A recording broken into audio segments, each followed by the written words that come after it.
көбейейік. Мұндағы ұлдар, еркек кіндікті азаматтар, 2-ден 3-тен тоқал алсаңдар да Қазақстанын көбейтіңдер. Айтарым сендерге сол.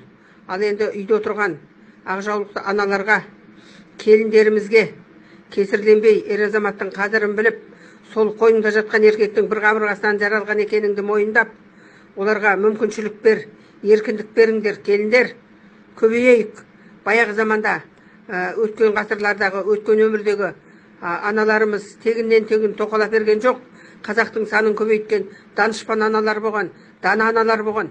Сол аналардың жолын қуыңдар. Сендерге қойындарыңда жатқан ұлдарды біз мебел қылып сатып алу үшін магазинге қойып туып берген жоқпыз.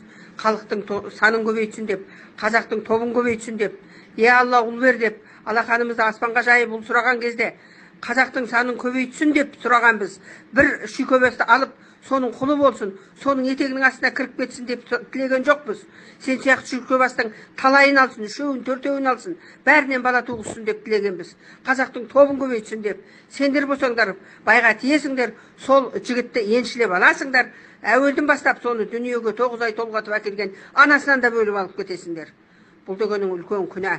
О дүниеде дозаққа барасыңдар, ондай аналар, ондай келіндер. Сондықтан еркіндік беріңдер ер азаматтарға. Ер азаматтар түздің тағысы, көкжал, қасқыр олар. Сондықтан көкжалдар түзде жүрсе ғана өз нәсібін жинай алады, өз нәсібін тере алады, ой өрісін кеңете алады. Ал бір етектің астында жатқан ол көкжал емес, ол шибөрі болып кетеді.